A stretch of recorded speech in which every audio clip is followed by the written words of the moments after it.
నమస్తే. శ్రీనిధి సంస్థలో అక్రమాలు చాలా ఎక్కువగా జరుగుతున్నాయని చెప్పేసి కూడా ఈరోజు ప్రజాభవన్ దగ్గరికి రావడం జరిగింది. అయితే దీనికి సంబంధించి ఈ శ్రీనిధి సంస్థలో ఏవైతే నిధులు కేటాయిస్తారో వీటిని అక్రమాలకు వాడుతూ ఉన్నారు, దుర్వినియోగం ఎక్కువగా చేస్తున్నారు. అలాగే అనర్హులైన వాళ్ళకు కూడా రిక్రూట్మెంట్ అనేది శ్రీనిధి సంస్థలో ఎక్కువగా జరుగుతుందని చెప్పేసి కూడా దీనికి సంబంధించి ఈరోజు ప్రజాభవన్ దగ్గరికి నిరుద్యోగ జేఏసీ లీడర్ జనార్దన్ అన్న ఉన్నాడు. ఒకసారి అన్నని అడుగుదాం, అసలు ఎలా దుర్వినియోగం చేస్తున్నారు, ఎలా రిక్రూట్మెంట్ చేసుకుంటున్నారు అనర్హులని ఒకసారి అన్నని అడుగుదాం. అసలు ఏందన్న ఈరోజు ప్రధానంగా మీరు ఈ విషయాన్ని దేనికి తీసుకొచ్చారు ముందుకు? అన్న, ఈ అవినీతి జరుగుతుంది అనడానికి ఈరోజు జరిగేటటువంటి మీటింగే. ఒకడన్నా మీటింగ్ పెట్టుకుంటే సంస్థలో ఎక్కడ పెట్టుకుంటాడు? ఒక ఫంక్షన్ హాల్లో తీసుకుంటాడు, లేకుంటే ఒక బ్యాంకెట్ హాల్ తీసుకుంటాడు, లేకుంటే వాళ్ళ సంస్థకు ఉన్నటువంటి ఆఫీస్లో పెట్టుకుంటాడు. వీళ్ళకు హిమాయత్ నగర్లో ఒక ఆఫీస్ ఉంది. రేవంత్ రెడ్డి ఏం చెప్పిండు? మనకు ప్రభుత్వం దగ్గర డబ్బులు లేవు, నన్ను ఒలిచినా కానీ ఒక పైసా రాదన్నాడు.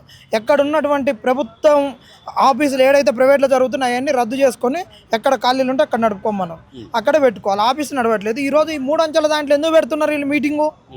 ఇక్కడ ఎందుకు పెడుతున్నారు? అలా లోపడిపోతందుకు లేదు, ఏది లేదు.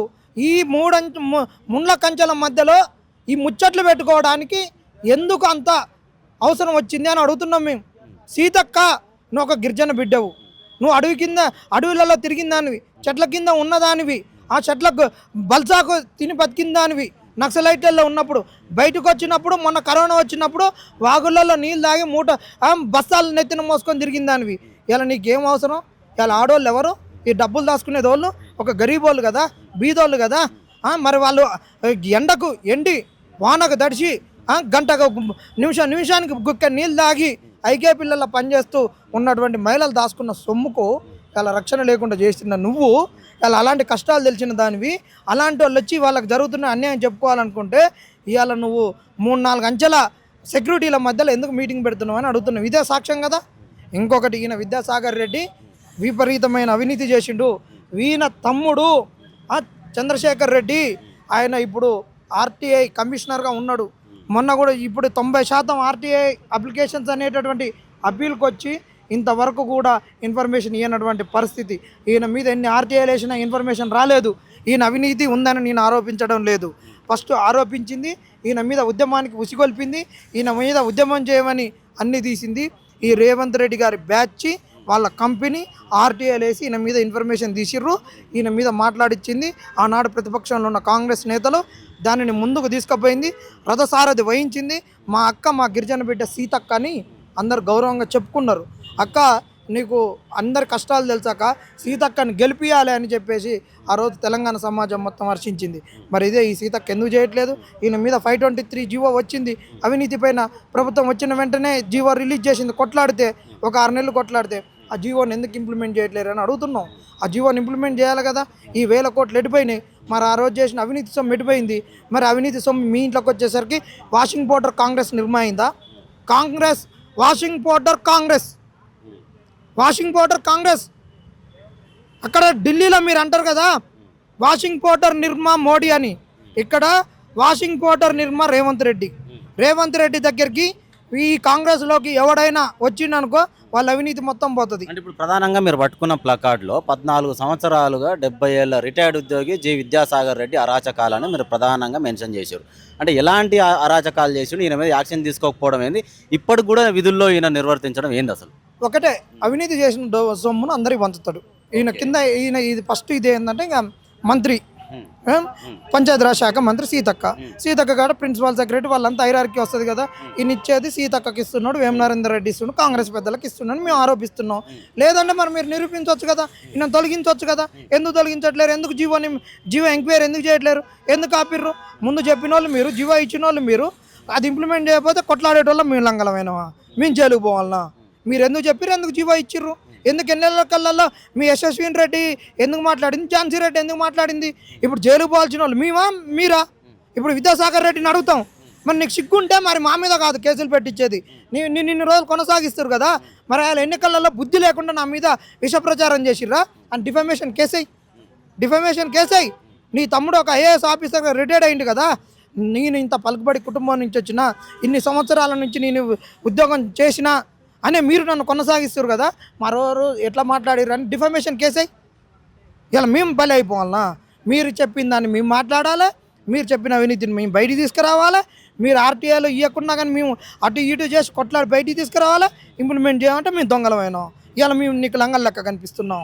ఈయన మొత్తం దోసుకున్నాడన్న ఈయన మీద కనుక ఎంక్వైరీ చేస్తే 2,000 కోట్లకు ఒక్క పైసా తక్కువ రాదన్న, బరాబర్ చెప్తున్నా. 2,000 కోట్లు 2,000 కోట్లు ఇవాళ అంటున్నారు కదా.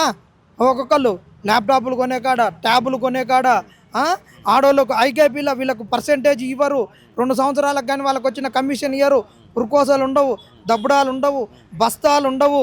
1,00,000 రూపాయలు లోన్ తీసుకుంటే వాళ్ళ కానీ 3,000 కట్టించుకుంటారు. ఈ శ్రీనిధి లోన్లు అడిగినోనికి ఇష్టం వచ్చినట్టు ఇస్తారు, వానికి మ్యాపింగ్ ఉండదు. ఇవాళ నువ్వు కట్టినావు అనుకో 10 నెలలు కట్టినావు అనుకో నీది అలా 2 నెలలు అయినా రాస్తారు. ఇట్లా ఏ ఊరైనా పోయి కనుక్కున్నా. నా సూర్యాపేట టౌన్లో 5 కోట్ల స్కామ్ జరిగింది తెలుసా, 5 కోట్ల శ్రీనిధి స్కామ్. నా ఊర్లో 20 లక్షల స్కాము. నా పక్క ఊర్లో మొన్న నా మండలంలోనే సింగిరెడ్డిపాలెం అనే గ్రామంలో 30 లక్షల స్కాము. అనంతారం అనేటటువంటి గ్రామంలో 40 లక్షల స్కాము. ఇక్కడ అంతా స్కామే. మాసారం అనే దగ్గర విపరీతమైనటువంటి స్కాము. అన్ని స్కామ్లే. శ్రీనిధి లోన్లే స్కామ్. ఇప్పుడు శ్రీనిధి సంస్థలో అక్రమంగా రిక్రూట్మెంట్ అనేది జరుగుతూ ఉంది. అర్హులైన వారు కాకుండా అనర్హులైన వారే ఎక్కువగా రిక్రూట్మెంట్ అనేది పొందుతున్నారు అని చెప్పేసి కూడా ప్రధానంగా మీరు మెన్షన్ చేస్తారు. అంటే మీకు ఈ విషయాన్ని మీరు ఎలా బయటకు తీసుకొచ్చారు? ఎక్కడ అసలు దీనికి ప్రధానంగా ఎక్కడ దొరికింది మీకు? ఏదన్నా మనకు రోస్టర్ ఇవ్వాలి, రోస్టర్ లేదు. మళ్ళీ ఫైనాన్షియల్ అప్రూవల్ అంటే ఫైనాన్షియల్ అప్రూవల్ లేదు. ఇది ఇప్పుడు మీరు తీసుకొచ్చిన డాక్యుమెంట్లు ఎలాంటి డీటెయిల్స్ ఉన్నాయి? ఇళ్ళ మనకు రోస్టర్ లేదు. రోస్టర్ లేదంటే ఇష్టం వచ్చినోనికి ఇచ్చుకోవచ్చు అన్న, ఇష్టం వచ్చినోనికి ఇచ్చుకోవచ్చు. ఇది ఎవరిని పడితే ఆయనకి ఇచ్చుకోవచ్చు. ఇగో ఇది మొత్తం పోస్ట్ కోడ్ ఇచ్చిండు, నెంబర్ ఆఫ్ పోస్టులు ఇచ్చిండు. ఇది రోస్టర్ ఎవరికి పెట్టలేదు. ఇది ఆయన ఇచ్చినటువంటివి, ఇచ్చిన నోటిఫికేషన్ ఇంత పెద్దగా ఇచ్చిండు. ఎగ్జామ్ ఎట్లా పెడతాం, ఏది అసలు పరీక్ష లేకుండా ఎక్స్పీరియన్స్ అని పెడుతున్నాడు. ఇప్పుడు నేను పెట్టవచ్చు, నేను షేర్ మూలలో పనిచేసిందని తీసుకొస్తా, నేను ఒక బ్యాంకులో నేను ఇన్ని రోజులు ఎంక్వైరీ ఏజెంట్గా చేసిందని తీసుకొస్తా. ఏ దొంగ సర్టిఫికెట్లు అయితే తెచ్చి ఇస్తారు. ఇవాళ మొత్తం దొంగ సర్టిఫికెట్లనే నడుస్తుందన్న.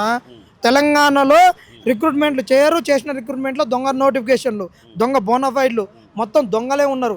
ఇది ఇంకొకటి మీరు తీసుకోరు, తెలంగాణలో దొంగ బోనఫైడ్లు, దొంగ అభ్యర్థులు, అవినీతి పరులు ఎట్లా ఉద్యోగం చేస్తారు అనే దానికి మా కాడ చాలా డాక్యుమెంట్లు ఉన్నాయి. పోలీస్ రిక్రూట్మెంట్లో, మొన్న రిక్రూట్మెంట్ చేసినటువంటి వైద్య విధాన పరిషత్తులో, ఫార్మసిస్టుల దాంట్లో, ల్యాబ్ టెక్నీషియన్ దాంట్లో అన్నితో అక్రమాలే.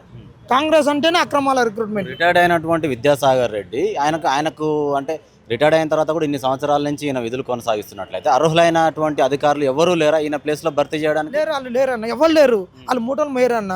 ఈయనకున్న క్వాలిఫికేషన్ ఒకటే, దోసుకున్న సొమ్మును పంచు. అలాంటి అర్హత ఉన్న వాళ్ళు ఎవరు లేరు తెలంగాణలో. ఈయనకున్న అంత మంచి కావాల్సిన క్వాలిఫికేషన్ దోచుకున్నది పంచిపెట్టడమే. ఎలాంటి అదే క్వాలిఫికేషన్, అది మంచి క్రైటీరియా. ఇళ్ళ దొంగలు పడ్డా కానీ ఎవరికి దొరకరు. ఇది ఏంటంటే ఆడవాళ్ళ సొమ్ము, ఇదంతా చాలా క్రిటికల్గా ఉంటుంది దీని స్ట్రక్చరు. దోసుకున్నది ఎవడైనా ఎవడు ఛేదించలేడు. ఇది ఒక పద్మవ్యూహం లెక్క ఉంటుంది, ఆగమాగం. అందువల్ల వీనికి దోసుకున్న సొమ్మును పంచడమే ఏకైక క్వాలిఫికేషన్. ఇప్పుడు మీరు ప్రధానంగా ఇందాక కూడా చూసుకున్నట్టయితే ప్రజాభవన్ లోపల కూడా విద్యాసాగర్ రెడ్డి కళ్ళ ముందు మీ ముందు నుంచి వెళ్తున్నారు, మీరు కూడా ఆపే ప్రయత్నం చేసినారు. డైరెక్ట్ కూడా ఆ అధికారి రిటైర్డ్ అయినటువంటి ప్రజెంట్ చలామణి అవుతున్నటువంటి అధికారి లోపలికి వెళ్ళడం జరిగింది.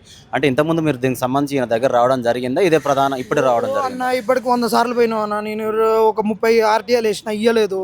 పోయినాము, ఈనాడు ఎందుకంటే ఆయన ఇప్పుడు మనం పోయిన మనకి ఎమ్మటి ఇంకోటి మారుస్తాడు, చేస్తాడు. ఇళ్ళకి యూనియన్ లేదన్నాడు, యూనియన్ పెట్టించిండు. ఈయన 5 లక్షలు ఇచ్చిండు, మీటింగ్ పెట్టించిండు.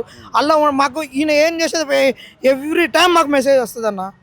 ఈయన బాధితులు ఉన్న వాళ్ళందరూ కూడా మాకు మెసేజ్ చేస్తారు. ప్రతిదీ ఎవిడెన్స్ ఉన్నది కాబట్టి వాళ్ళు కూడా పిసుక్కొస్తున్నారు. మైదప్పుడు నేను పిసుక్కుంటారు వాళ్ళే.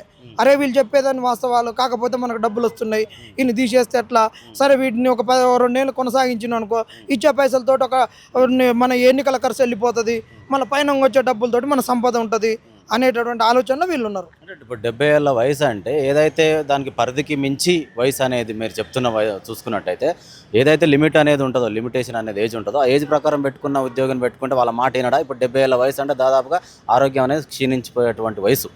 అంటే దీని గురించి ఏం చెప్తారన్న మీరు? అంటే అర్హుడు అనేటో 70 ఏళ్ళ వయసులోనే ఉంటాడా? ఎట్లా చూడదు? ఎవరు లేరు. ఇప్పుడు కాంగ్రెస్ వాళ్ళకి ఒకటే, ఎవడైనా వాళ్ళకు దోషపెట్టేటోళ్ళే వాళ్ళకి కావాల్సినోడు. మేము చెప్తామన్నా, కాంగ్రెస్ రాకముందు బీఆర్ బ్యాచ్, IAS బ్యాచ్ మొత్తం తెలంగాణలో లూటి చేస్తుందని రేవంత్ రెడ్డి మాట్లాడలేదా? రాజేష్ రంజన్ ఏం చేసిర్రు, నవీన్ మిట్టల్ని ఏం చేసిర్రు? మరి చెప్పు సమాధానం. వాళ్ళందరూ మళ్ళీ మంచి పదవులలోనే ఉన్నారు కదా, వాళ్ళ మీద ఎంక్వైరీ చేసిర్రా? DOPTకి లెటర్ రాసిర్రా? వీళ్ళు లెటర్ రాస్తే DOPTకి ఒక CM లెటర్ రాస్తే ఎట్లుంటుంది? అవునా కాదా? మరి ఆ రోజు చెప్పిన వాళ్ళు ఈరోజు ఎడిపోయారు. నవీన్ మిట్టల్ పరిస్థితి ఏంది? రూసా నిధులన్నీ ఎన్ని కోట్లు చేసిండు? హైదరాబాద్ భూములు ఎడిపోయినాయి. మరి అలా మీరు మాట్లాడారు కదా, బీఆర్ బ్యాచ్ వాడు సోమేశ్వరరావు వచ్చి ఆగం చేసిండు, బీఆర్ బ్యాచ్కి చేస్తుర్రు, తెలంగాణ ఆత్మగౌరవం దెబ్బతిన్నదని. మరి అలా ఆ బ్యాచ్కే కదా మీరు పదవులు ఇచ్చింది. అంతే, ఇలా కాంగ్రెస్ వాళ్ళకి దోసుకున్నోడు పంచేటోడు ఉంటే చాలు అంతే. ఇప్పుడు నిరుద్యోగ జేఏసీ లీడర్గా ఫైనల్గా ఇది ఈ అక్రమ రిక్రూట్మెంట్ ఆగిపోవాలి, వాళ్ళ నిధులు సద్వినియోగం జరగాలి, దుర్వినియోగం ఆగిపోవాలి.